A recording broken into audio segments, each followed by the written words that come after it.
ഇന്നത്തെ ഈ ദൈവിക മീറ്റിങ്ങിനെ ഓർത്ത് ദൈവത്തെ സ്തുതിക്കുന്നു. നമ്മുടെ ചീഫ് ഗസ്റ്റായി കടന്നു വന്നിരിക്കുന്ന ജോണി ജോസഫ് സാറ്, അതേപോലെ തന്നെ നമ്മെ കഴിഞ്ഞ ഒരു വർഷക്കാലം നമ്മെ വചനം പഠിപ്പിച്ചു, ക്രിസ്തുവിൻ്റെ സ്നേഹം നമ്മിലേക്ക് പകർന്നു തരാൻ ദൈവം കരങ്ങളിലെടുത്ത് ഉപയോഗിച്ച ജേക്കബ് പാസ്റ്റർ, ഷാജോൺ പാസ്റ്റർ, അതേപോലെ നമുക്ക് ക്ലാസ് എടുക്കുവാനായി കടന്നു വന്ന സുരേന്ദ്രൻ പാസ്റ്ററിനെ, റോയ് പാസ്റ്ററിനെ ഒക്കെ ഈ സമയം നന്ദിയോടെ ഓർക്കുകയാണ്. കുഞ്ഞുങ്ങളെപ്പോലെ, ശിശുക്കളെപ്പോലെ ദൈവസന്നിധിയിലേക്ക് കടന്നു വന്ന് നമ്മുടെ 10-11 ക്ലാസ്സേ കിട്ടിയുള്ളൂ, പക്ഷെ അത് മറക്കാത്ത ഒരു അനുഭവമായി ക്രിസ്തുവിൻ്റെ സ്നേഹം നമ്മിലേക്ക് ഒഴുകിയെത്താൻ അത് നമ്മെ ഒരുപാട് സഹായിച്ചു എന്ന എൻ്റെ വ്യക്തിപരമായ എൻ്റെ അഭിപ്രായം. ഇന്ന് പകൽക്കാലം ഞാനിവിടെ കടന്നു വന്നപ്പോൾ കർത്താവിൻ്റെ ദാസൻ പറഞ്ഞു, അല്പനേരം ഒരു സന്ദേശം പറയണം. അതിനാധാരമായി യോഹന്നാൻ്റെ സുവിശേഷം 13-ാം അധ്യായത്തിൻ്റെ 35-ാം വാക്യം ഒരാൾക്ക് ശബ്ദമുയർത്തി വായിക്കും.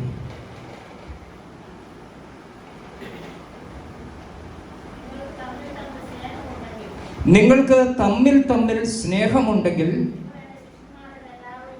നിങ്ങൾ എൻ്റെ ശിഷ്യന്മാരെന്ന് എല്ലാവരും അറിയും. ആ സ്നേഹത്തിൻ്റെ ഒരു പ്രദർശനമായിരുന്നു ജേക്കബ് സാർ ഇപ്പോൾ പറഞ്ഞത്. ചായ കഴിച്ചു, പക്ഷേ ചായയുടെ ബില്ല് പേ ചെയ്യുവാൻ അദ്ദേഹത്തിന് കഴിയാതെ വന്നത് ഇല്ലാത്തത് കൊണ്ടല്ല. അപ്പോഴാണ് ജേക്കബ് സാർ അവിടെ കടന്നു ചെന്നത്. അദ്ദേഹത്തിൻ്റെ വിഷമം കണ്ട് അദ്ദേഹത്തോട് സംസാരിച്ചു. വിഷയത്തിന് പരിഹാരമായി അദ്ദേഹം തന്നെ കെട്ടിപ്പിടിക്കുക മാത്രമല്ല, ആലയത്തിലേക്ക് ആരാധനയ്ക്കായി കടന്നു വന്നു. നിങ്ങൾക്ക് തമ്മിൽ തമ്മിൽ സ്നേഹമുണ്ടെങ്കിൽ അത് മറ്റുള്ളവരറിയും, മറ്റുള്ളവരറിയണം. യോഹന്നാന്റെ സുവിശേഷം 13-ാം അധ്യായം നമ്മൾ പഠിക്കുമ്പോൾ അതിൻ്റെ 1-ാം വാക്യത്തിൽ ഇങ്ങനെയാണ് കാണുന്നത്, വായിക്കണ്ട. യേശുവിന് തൻ്റെ ആയുസ് ഈ ഭൂമിയിൽ ഇനി ഏതാനും മണിക്കൂറുകളെ ബാക്കിയുള്ളൂ. ഏതാനും മണിക്കൂറുകൾ ബാക്കിയുള്ള നമ്മുടെ കർത്താവ് ഈ അധ്യായത്തിൽ കാണുന്നത് 2 കൽപ്പനകളാണ് തൻ്റെ ശിഷ്യന്മാർക്ക് വേണ്ടി തന്നിരിക്കുന്നത്. അതിൻ്റെ 5-ാം വാക്യം 15-ാം വാക്യം ഒന്ന് വായിക്കാം. അതിൽ 1-ാമത്തെ കൽപ്പന,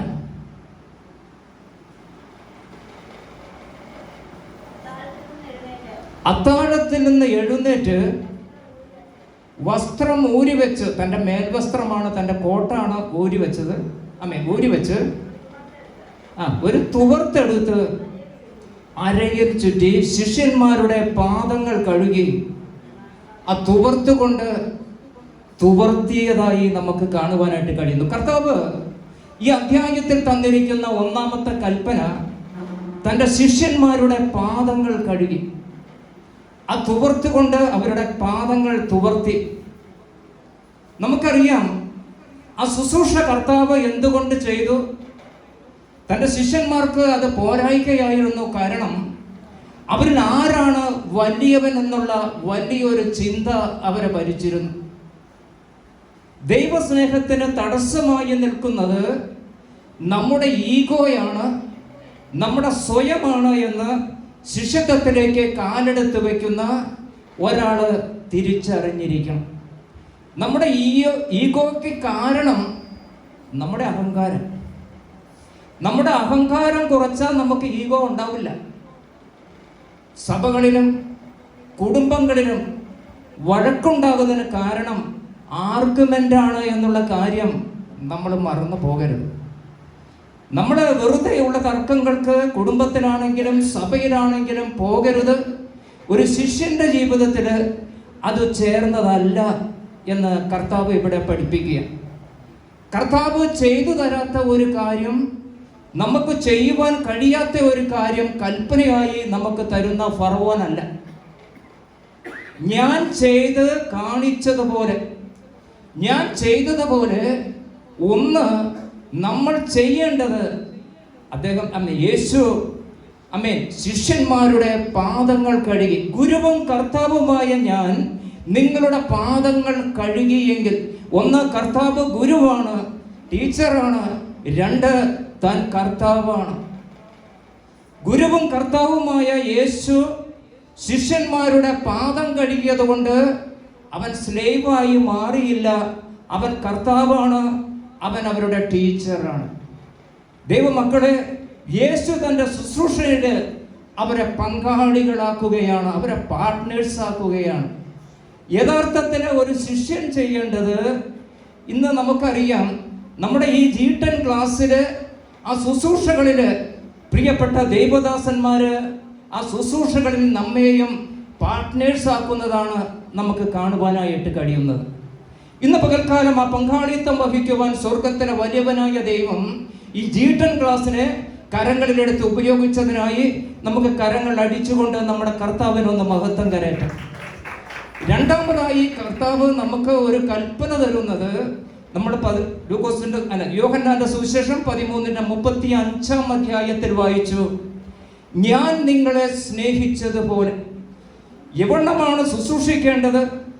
എങ്ങനെയാണ് സ്നേഹിക്കേണ്ടത്?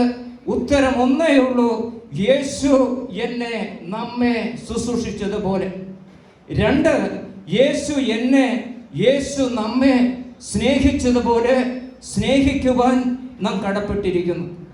കഴിഞ്ഞ ദിവസം ഞാനൊരു മാസികയിൽ വായിച്ചു, മുംബൈ റെയിൽവേ സ്റ്റേഷൻ ഒരുപാട് തിരക്കുള്ള ഒരു റെയിൽവേ സ്റ്റേഷനാണ്. ആ റെയിൽവേ സ്റ്റേഷനിലെ ട്രെയിൻ വരുമ്പോഴേക്കും, മുംബൈയിൽ പോയവർക്ക് അറിയാം, ആയിരക്കണക്കിന് ആളുകൾ ട്രെയിൻ വരുമ്പോഴേക്കും തിക്കി തിരക്കി കയറാനായി ഓടിപ്പോകുന്നത് അവിടെ പോയവരൊക്കെ കണ്ടിട്ടുണ്ട്.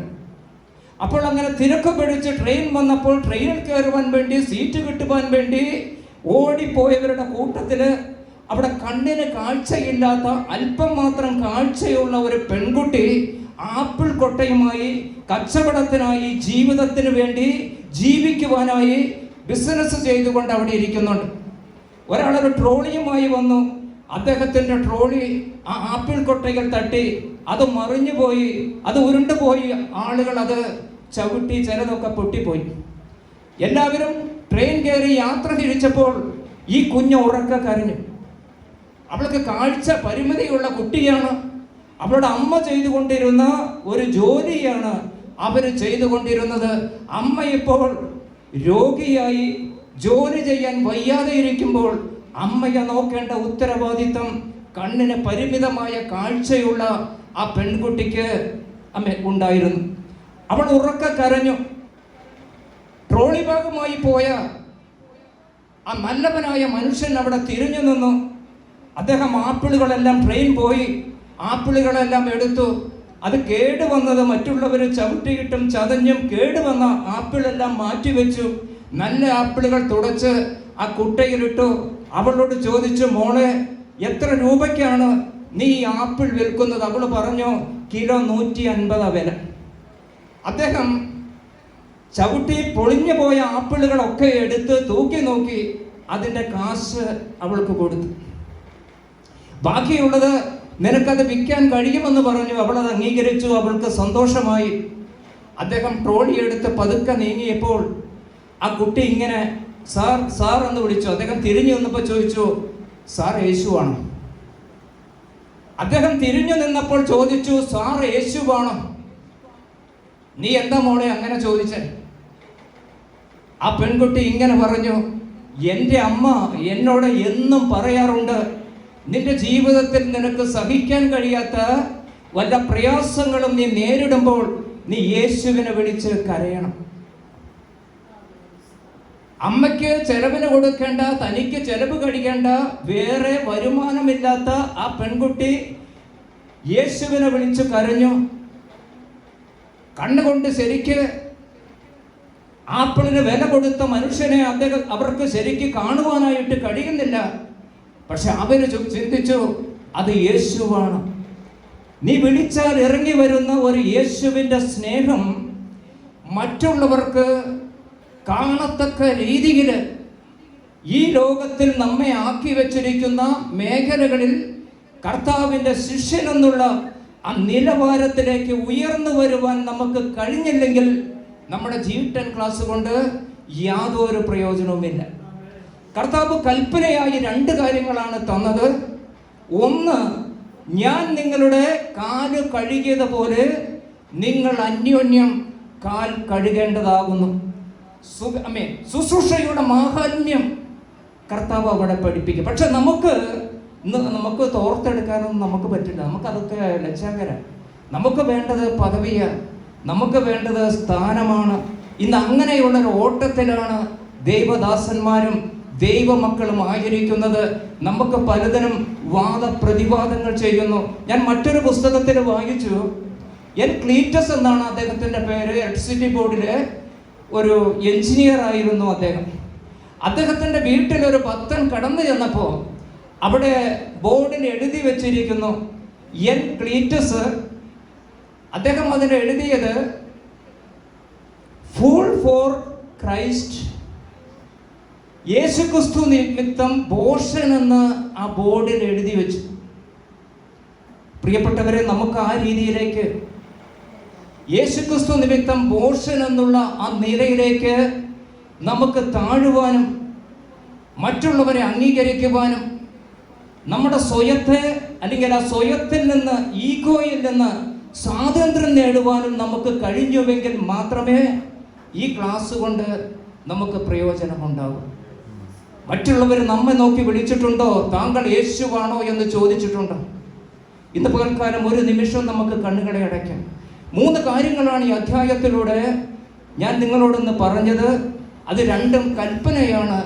ഒന്ന്, യേശു സ്നേഹിച്ച് മാതൃക കാണിച്ചതുപോലെ, ഞാൻ നിങ്ങൾക്ക് ദൃഷ്ടാന്തം തന്നതുപോലെ അന്യോന്യം ശുശ്രൂഷിക്കണം.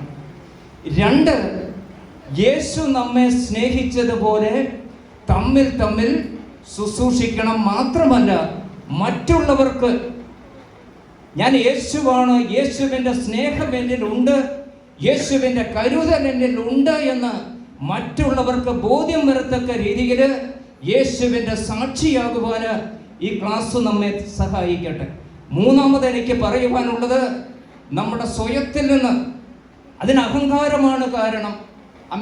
വാദപ്രതിവാദങ്ങൾക്ക് പോകാതെ ഏത് വലിയ വിഷയത്തെയും സഹോദരൻ പറഞ്ഞത് ശരിയായിരിക്കാമെന്ന ഒരൊറ്റ വാക്ക് പറഞ്ഞാൽ സഭയിൽ പ്രശ്നം ഉണ്ടാകില്ല, കുടുംബത്തിൽ വഴക്കുണ്ടാകില്ല, ഓഫീസിൽ വഴക്കുണ്ടാകില്ല. ആ രീതിയിലേക്ക് വളർന്നു വരുവാൻ നമുക്ക് ഈ ക്ലാസ് ഉപകാരമായി, ആ ക്ലാസ് നമുക്ക് വളരെ അനുഗ്രഹമായി, ആ രീതിയിൽ മുന്നേറാൻ ഈ പ്രിയപ്പെട്ട കർത്തൃദാസന്മാരിലൂടെ ദൈവം നമ്മെ സഹായിച്ചു. ആ മിഷനും ഏറ്റെടുത്തുകൊണ്ട് നമുക്ക് മുന്നേറാം. കർത്താവ് ഈ അവസരം